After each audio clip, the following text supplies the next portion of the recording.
Jai Shri Radhe, Vaishnav Jai Shri Krishna.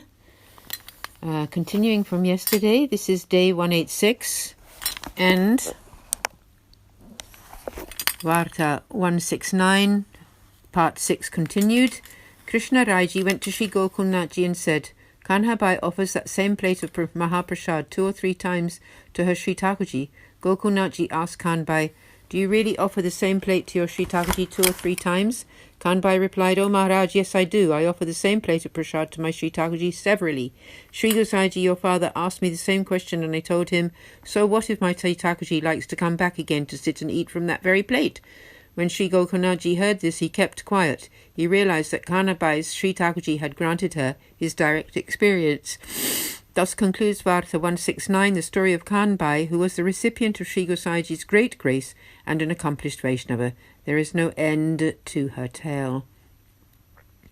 Continuing with Varta 170, the story of Bhishmadas Kshatriya from the east.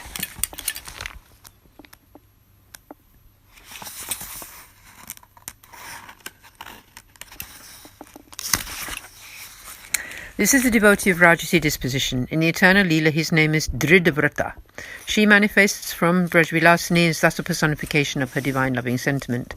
He was born into the family of a very wealthy Kshatriya in the east. He was 20 when his parents arranged his marriage. His wife was very nice and devotionally inclined. Not long after his parents died, Bhishmadas gathered up all his wealth and set off on a pilgrimage. Together with his wife and family, a group of Vaishnavas had planned a journey to go to Gokul to have the sight of Sri Gosaiji, and they joined this group. Part 1. The group from the east came to Vraja to have the holy sight of Sri Gosaiji and Sri Govardhanaji. Bhishmadas came to Gokul with them. When he arrived, Sri Gosaiji was in Sri Navneet Priyaji's temple. It was the time for the evening Sandhya Arti. All of those Vaishnavas gathered there to have the holy sight of Sri Navneet Priyaji.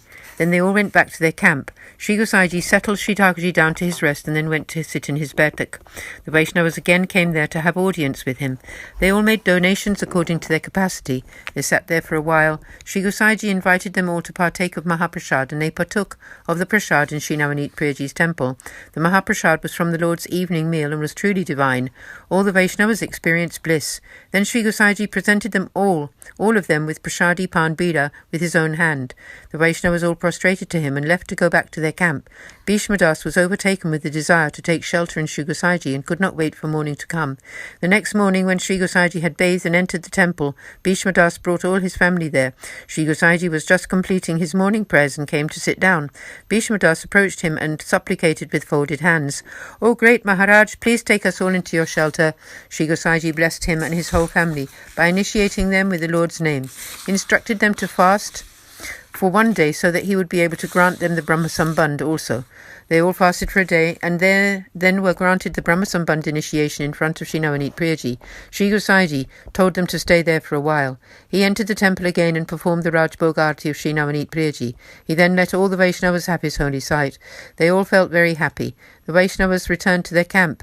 Sri Gosaiji settled the Lord down to his afternoon nap and came to sit in his bertak. Bhishmadas and the Vaishnavas returned to the bertak to Sri Gosaiji and bow before him.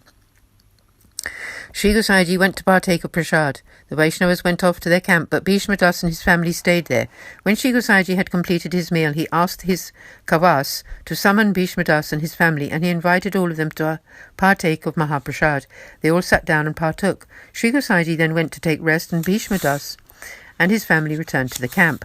After a short rest, Sri Gosaiji arose to attend to the afternoon Uttapan Seva.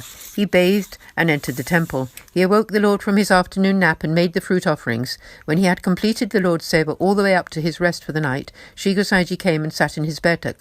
All the Vaishnavas came to have his audience. They prostrated to him and took their seats. Sri Gosaiji announced that he would be going to Jetipur the next day. When morning broke, after the early morning Mangala Arti, Sri Gosaiji sat in a boat and went across the Sri Yamunaji river to Mathura. He bathed at Vishram Ghat and made some offerings in Sri Acharyaji's bertak there. When he had completed his midday prayers, Sri Gosaiji mounted a horse and rode to Jetipura by Sri Govardhan. It was time for Sri Govardhanaji's evening arti. Sri Gosaiji bathed and entered the temple. All the Vaishnavas had the holy sight of Srinathji at the arti time. They were all very happy. After the night-time arti, when he had settled the Lord down for his rest, Sri Gosaiji came to sit in his bertak. The Vaishnavas followed him there, prostrated to him and sat down. Sri Gosaiji asked them, "O Vaishnavas, did you enjoy the holy sight of Sri Govardhanaji?" They replied, "O Maharaj, with your grace, yes, we did." He then invited them all to partake of the prasad from the Lord's Supper. They had had the Lord's holy sight at the time of the nighttime arti. They all partook of the Mahaprasad. It was divinely delicious, and the Vaishnavas felt great bliss. They praised their good fortune that they had been able to be graced with such prasad from Sri Govardhanaji.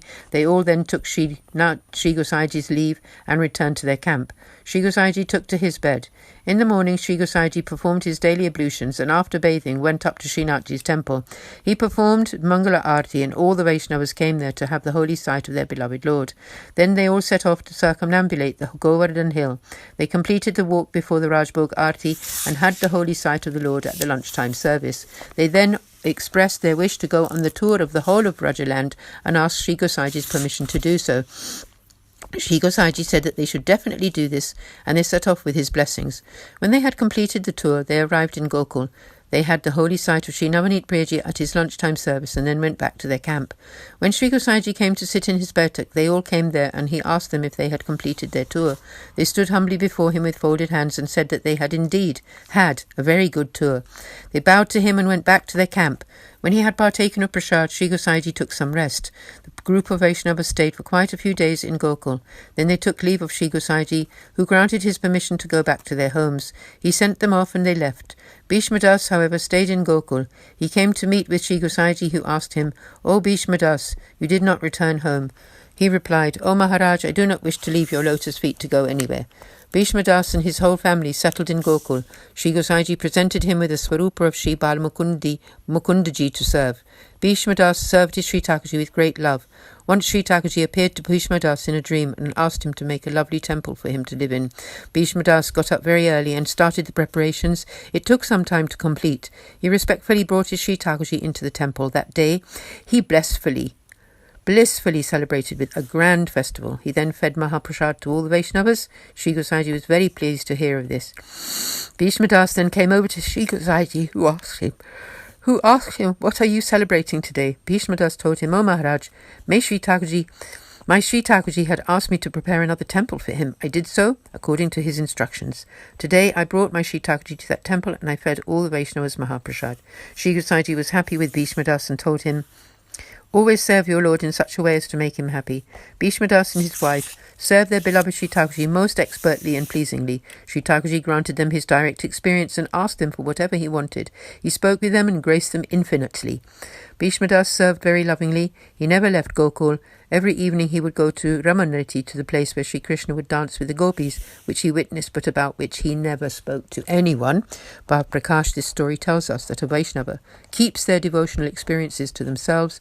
They never talk about the divine revelations to anyone. Thus concludes Varta 170, the story of Bhishma Das, who was the recipient of Sri Gosaiji's great grace and an accomplished Vaishnava. There is no end to his story. Aaj ke Anand ki jai ho. Jai Shri Krishna. Jai Shri Radhe.